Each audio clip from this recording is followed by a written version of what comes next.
बच्चों कक्षा 11 भूगोल विषय के अंतर्गत हम अध्ययन कर रहे हैं चैप्टर नंबर 7, जिसका नाम है भू आकृतियां तथा उनका विकास। बच्चों पहली क्लास में, इस चैप्टर की पहली क्लास में हमने देखा कि भू आकृतियां किसे कहते हैं और उनके विकास का क्या अर्थ होता है।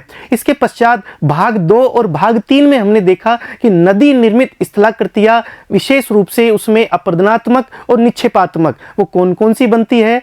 आज की क्लास भाग 4 में हम देखेंगे काष्ठ स्थलाकृतियां। काष्ठ स्थलाकृतियां किसे कहते हैं बच्चों? भूमिगत जल से निर्मित जो स्थलाकृतियां है उसे काष्ठ स्थलाकृतियां कहते हैं। यहां पर देखने वाली बात यह भी है बच्चों कि सभी प्रकार का जो भूमिगत जल होता है वहां पर काष्ठ स्थलाकृतियां नहीं होती। केवल वहीं पर जहां कैल्शियम कार्बोनेट की ज्यादा मात्रा होती है, जो कि कार्बन डाइऑक्साइड के साथ मिलकर के उसका निक्षेपण या अपरदन करती है उस क्षेत्र का, वहीं पर ही काष्ठ स्थलाकृतियां का निर्माण होता है। तो आइए देखते हैं आज की क्लास में भूमिगत जल से निर्मित स्थलाकृतियां या काष्ठ स्थलाकृतियां। भौम जल, ग्राउंड वाटर। बच्चों जैसे कि हम जानते हैं भूमिगत जो जल है या भूमि में पाए जाने वाला जल है वो ऊपर से ही, अधिकांशतः ऊपर से ही जाता है, रिस करके जाता है। जब चट्टानें पारगम में कम सघन, अत्यधिक जोड़ों या संधियों, दरारों वाली हो तो धरातलीय जल का अंतःस्त्रवण आसानी से होता है। जैसा कि हम जानते हैं यदि ऊपर जो चट्टानें उपस्थित है वो पारगम्य हो, कम सघन हो, अत्यधिक जोड़ों संधियां युक्त हो तो ऊपर का पानी नीचे भूमिगत जल के रूप में प्राप्त होता है। लंबवत गहराई पर जाने के बाद जब धरातल के नीचे चट्टानों की संधियों, छिद्रों व संस्तरण तल से होकर क्षैतिज व ऊर्ध्वाधर प्रवाह ही चट्टानों के अपरदन का कारण बनती है। अंदर जो पानी जाता है वो ही चट्टानों के अपरदन का कारण बनता है। भूमिगत जल का कार्य सभी प्रकार की चट्टानों में नहीं देखा जा सकता, लेकिन ऐसी चट्टानें जैसे चूना पत्थर या डोलामाइट जिनमें कैल्शियम कार्बोनेट की प्रधानता होती है, उनमें धरातलीय व भौमजल रासायनिक प्रक्रिया द्वारा, अब रासायनिक प्रक्रिया कौन सी हो सकती है? घोलीकरण या अवक्षेपण, अनेक स्थल रूपों को विकसित करते हैं। ये दो प्रक्रियाएं घोलीकरण व अवक्षेपण या तो चूना पत्थर व डोलामाइट चट्टानों में अलग से या अन्य चट्टानों के साथ अंतर संस्तरित पाई जाती है। किसी भी चूना पत्थर या लाइमस्टोन या डोलामाइट चट्टानों के क्षेत्र में भौमजल द्वारा घुलन प्रक्रिया या उसके निक्षेपण प्रक्रिया से बने ऐसे स्थल रूपों को काष्ठ स्थलाकृतियां का नाम दिया गया है। बच्चों यहां पर देखने वाली बात यह है कि चूना पत्थर या डोलामाइट जहां पर कैल्शियम कार्बोनेट की अधिकता होती है, जिन क्षेत्रों का, जिन चट्टानों का निर्माण चूना पत्थर या डोलामाइट से हुआ है वहां पर कैल्शियम कार्बोनेट पाया जाता है और CO2, जब जल की अधिकता होती है, जब जल उनमें घुल जाता है तो CO2 निकलती है और उसके पश्चात विभिन्न प्रकार की स्थलाकृतियों का निर्माण होता है, जिसे हम काष्ठ स्थलाकृतियों का नाम दिया। यह नाम एडियाट्रिक सागर के साथ बाल्कन काष्ठ क्षेत्र में उपस्थित लाइमस्टोन चट्टानों पर उपस्थित विकसित स्थलाकृतियों पर आधारित है, जो कि कहां पर है? पूर्व यूगोस्लोवाकिया था, वहां पर स्थित है एड्रियाटिक सागर में, यूरोप में। ठीक है, तो हम वहां पर देखेंगे कि किस प्रकार की चीजों का निर्माण हुआ और यह है बच्चों लगभग समूचे विश्व में इस प्रकार की स्थलाकृतियां पाई जाती है। लेकिन नामकरण हमें कहां से मिला? एडियाट्रिक सागर के पास में स्थित जो बाल्कन काष्ठ क्षेत्र है, पूर्व यूगोस्लोवाकिया, उसके पश्चात यूगोस्लोवाकिया के टुकड़े हो गए थे, इसलिए हमें पूर्व यूगोस्लोवाकिया नाम कहते हैं। उस क्षेत्र में जो लाइमस्टोन के जो चट्टानें हैं उनके नाम के आधार पर हमने इसे काष्ठ स्थलाकृतियां या काष्ठ टोपोग्राफी का नाम हमने इसको दिया। अपर्दित स्थल रूप कौन कौन से होंगे यहां पर? बच्चों अपर्दित स्थल रूप जैसे बच्चों हमने नदी निर्मित जो स्थलाकृतियां थी वहां पर देखा था कि किस प्रकार से समप्राय मैदान या पेनी प्लेन का विकास हुआ था, उसी प्रकार से यहां अपर्दित स्थल रूपों में जब काष्ठ स्थलाकृतियां देखते हैं तो लेपीज एक मुख्य स्थलाकृतियां पाई जाती है। घुलन क्रिया के फलस्वरूप ऊपरी सतह पर अत्यधिक उबड़ खाबड़ तथा असमान हो जाती है। इस तरीके की स्थलाकृतियों को लेपीज कहते हैं। ये मुख्य स्थलाकृति है इन क्षेत्रों की। ठीक है बच्चों, तो लेपीज यहां पर पाई जाती है इस क्षेत्र की। ऊपरी धरातल से बच्चों नीचे इस प्रकार की क्रियाएं होती है, ऊपरी नहीं होती। लेकिन जब नीचे बीच यहाँ पर भूमिगत जल में इस प्रकार का कार्य जब चल रहा होता है तो ऊपरी स्थल भी इससे प्रभावित होता है और वो भी नीचे आकर के गिर जाता है अनेक स्थितियों में। अब यहाँ पर हम जब देखते हैं अपरदित स्थल रूपों में, तो पहला है घोल रंध्र।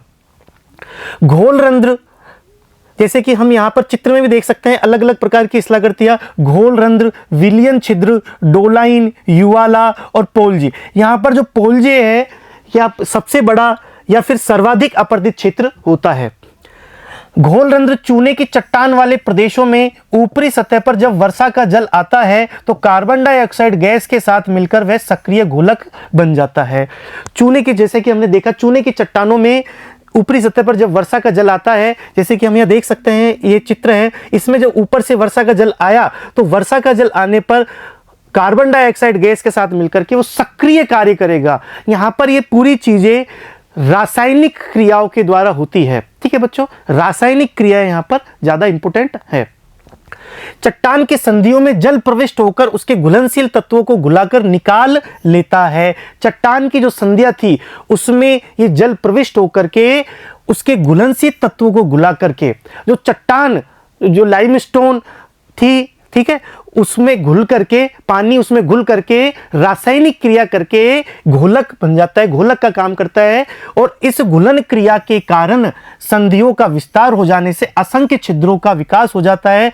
छोटे छोटे छिद्रों को घोल रंध्र कहा जाता है। इन छोटे छोटे छिद्र बनते हैं, यहाँ पर चित्र में देख सकते हैं।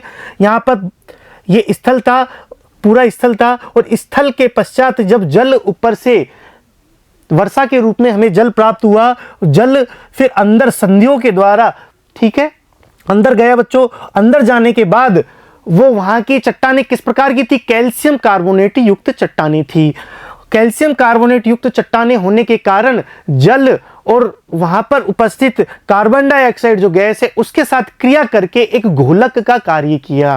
रासायनिक क्रिया हुई, घोलक का कार्य किया, और घोलक का कार्य करने के पश्चात वो रंध्र बड़ा होता गया और उसे घोल रंध्र का नाम दिया गया। ठीक है बच्चों, वास्तव में घोल रंध्र चूने की चट्टान की ऊपरी सतह पर निर्मित खड्डे होते हैं। जैसे कि हमने बताया, चूने की चट्टानों के ऊपर स्थित एक छोटे खड्डे होते हैं। इसके पश्चात देखेंगे, जब घोल रंध्र का विस्तार हो जाते हैं तो विलियन छिद्र कहलाते हैं। बड़े जो घोल रंध्र होते हैं उसे विलियन छिद्र कहते हैं। ध्वस्त घोल रंध्रों को डोलाइन कहते हैं। डोलाइन में जल का संचयन हो जाने से छोटी छोटी झीलों का निर्माण हो जाता है। इन झीलों को कास्ट झील कहते हैं।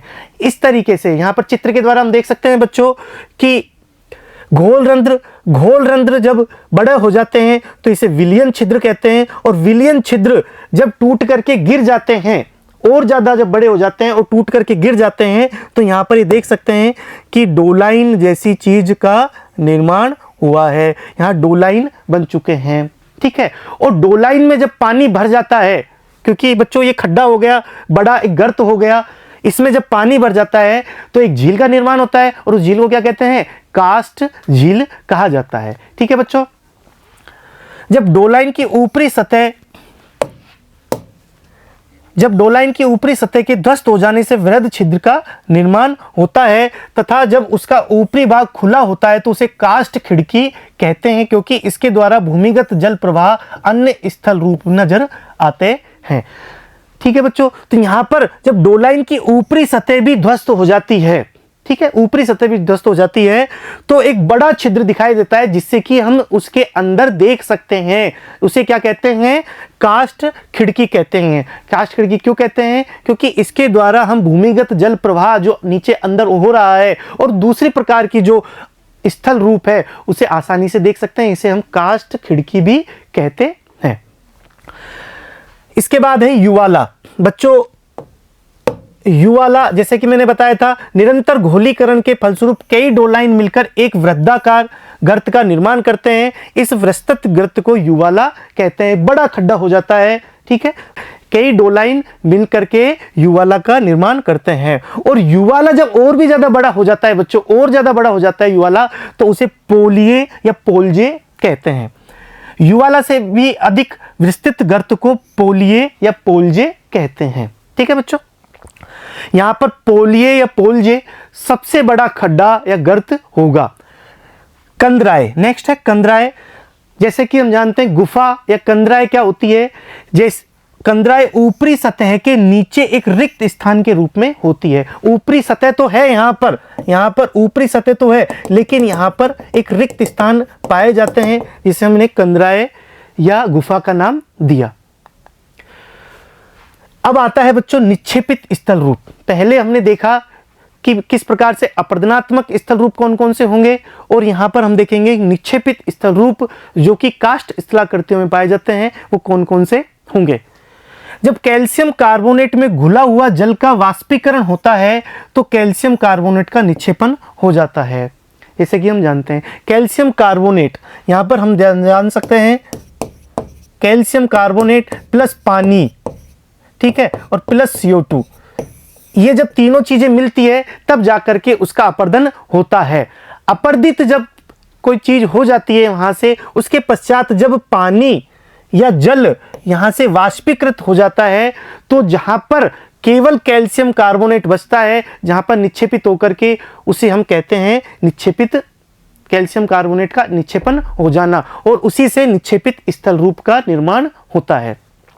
शुष्क कंदराओं में टपकते जल के चूनायुक्त निक्षेप को ड्रिप स्टोन कहते हैं। अब ड्रिप स्टोन क्या होता है, जो टपकते हैं, ठीक है, जहां पर जो कैल्शियम कार्बोनेट युक्त जो जल टपकते हैं और टपकने के पश्चात यहां पर माना कि बच्चों इसको इस तरीके से देख लेते हैं, यहां पर यदि कोई कैल्शियम कार्बोनेट युक्त टपक रहा है, ठीक है, यहां पर टपक रहा है और यहां पर इस जल का वाष्पीकरण हो जाता है तो केवल कैल्शियम कार्बोनेट ही हमारे सामने यहां पर होगा और वो यहां पर निक्षेपित हो जाएगा, और निक्षेपित होने के पश्चात जो ये गिरता है तो इसे कहते हैं ड्रिप स्टोन। ठीक है बच्चों, यहां पर इस चित्र के द्वारा हम देख सकते हैं कि जब ड्रिप स्टोन गिरते हैं, जब बच्चों ड्रिप स्टोन गिरते हैं तो विभिन्न प्रकार के स्थलाकृतियों का निर्माण करते हैं। ठीक है, जैसे कि हमने देखा यहां पर स्टेलेक्टाइट, स्टेलेक्टाइट है, स्टेलेक्टाइट जैसे कि ऊपर से जो गिर रहे होते हैं, यहां पर ये दिख रहे हैं हमें, स्टेलेक्टाइट दिख रहे हैं हमें, ऊपर से जो टपक रहे होते हैं उनकी स्थलाकृतियां स्टेलेक्टाइट होती है। लेकिन नीचे से जो होती है, नीचे से बच्चों जो निकल रहा होता है उसे हम स्टेलेग्माइट कहते हैं। ठीक है, जैसे कि ये इस प्रकार की दिखाई दे रही है।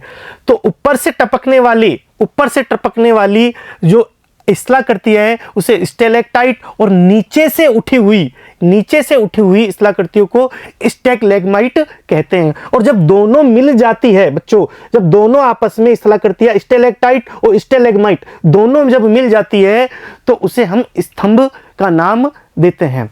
ठीक है, जैसे कि यहां पर हमें दिख रहा है, जैसे कि यहां पर विलयन छिद्र हमें दिखा, यहां पर विलयन छिद्र, छोटे छोटे विलयन छिद्र हुए। ठीक है, फिर यहां पर विलयन छिद्र हमें यहां पर दिखा, और ये पूरा चूना पत्थर का चट्टान है। ठीक है, इसके बाद कई बार यहां पर जो ब्लॉक हैं वो धंस जाते हैं, नीचे गिर जाती हैं। यहां पर कंदराएं बनी हुई है, ये पूरी कंदरा बनी हुई है, यहां पर दोनों जब मिल जाती है तो यहां से संयुक्त स्टेलेग्माइट भी कहते हैं। ठीक है, और अलग अलग प्रकार की चीजों का यहां पर निर्माण होता है। ठीक है बच्चों, कंदरा के छत से लटकते स्तंभाकार ड्रिप स्टोन को स्टेलेक्टाइट और कंदरा के फर्श से ऊपर की ओर बढ़ते ड्रिप स्टोन को स्टेलेग्माइट कहते हैं। ऊपर से टपकते हुए जो ड्रिप स्टोन है उनको स्टेलेक्टाइट बोलते हैं, और नीचे से ऊपर उठे हुए इनको स्टेलेग्माइट बोलते हैं। इसका हमें ध्यान रखना है, यह क्वेश्चन हमेशा 1 नंबर में पूछे जा सकते हैं। और स्टेलेक्टाइट तथा स्टेलेग्माइट के मिलने से स्तंभ तथा कंदरा स्तंभ का निर्माण होता है। जब दोनों आपस में मिल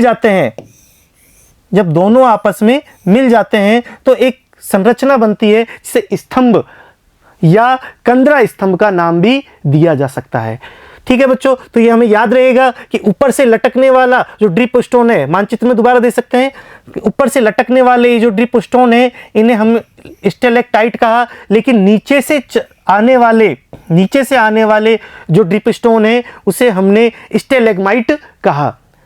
स्टेलेक्टाइट, स्टेलेग्माइट, और दोनों जब मिल जाते हैं बच्चों यहाँ पर, तो एक स्तंभ का निर्माण होता है जिसे हमने स्तंभ का नाम दिया या कंदरा स्तंभ का नाम दिया।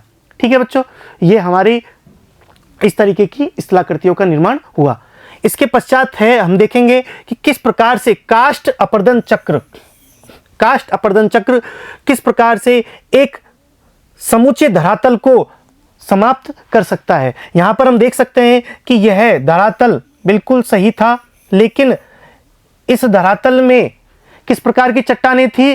कैल्शियम कार्बोनेट युक्त चट्टानें थी। चूना पत्थर या लाइमस्टोन हो सकता है। उस प्रकार की चट्टानों पे धीरे धीरे जब जल गिरने के पश्चात रासायनिक प्रतिक्रिया हुई बच्चों। रासायनिक प्रतिक्रिया होने के पश्चात वो नीचे से विभिन्न प्रकार की स्थलाकृतियों का निर्माण हुआ, और कुछ समय पश्चात वो ऊपर से धंस जाता है, गिर जाता है, और गिरने के पश्चात ये देखो किस प्रकार की स्थलाकृतियों का निर्माण कर सकता है, और आखिर में जाकर के यह इस तरीके से बन जाता है। मतलब काष्ठ अपर्दन चक्र में किस तरीके से एक व्यवस्थित जो मैदान था, व्यवस्थित जो स्थलाकृति थी, व्यवस्थित जो क्षेत्र था, वो किस प्रकार से ध्वस्त होते हुए अपनी अंतिम अवस्था को प्राप्त करता है। और ये किस कारण से करता है बच्चों? ये रासायनिक अभिक्रियाएं होती है। इसके अंतर्गत जो कैल्शियम कार्बोनेट है, कैल्शियम कार्बोनेट का जल के द्वारा अभिक्रिया करके और CO2 मिलकर के वो रासायनिक अभिक्रिया करता है, और जिससे घोलक का कार्य करता है, और घोलक के कार्य करने के पश्चात वो एक जगह से दूसरी जगह की स्थलाकृतियां अपर्दन या निक्षेपित कार्य करते हैं। ठीक है बच्चों, इस तरीके से आज की क्लास में हमने देखा बच्चों काष्ठ स्थलाकृतियां। अगली क्लास में हम दूसरे प्रकार के भू आकृतियां संबंधित जो कारक हैं उसके अध्ययन करेंगे। धन्यवाद बच्चों।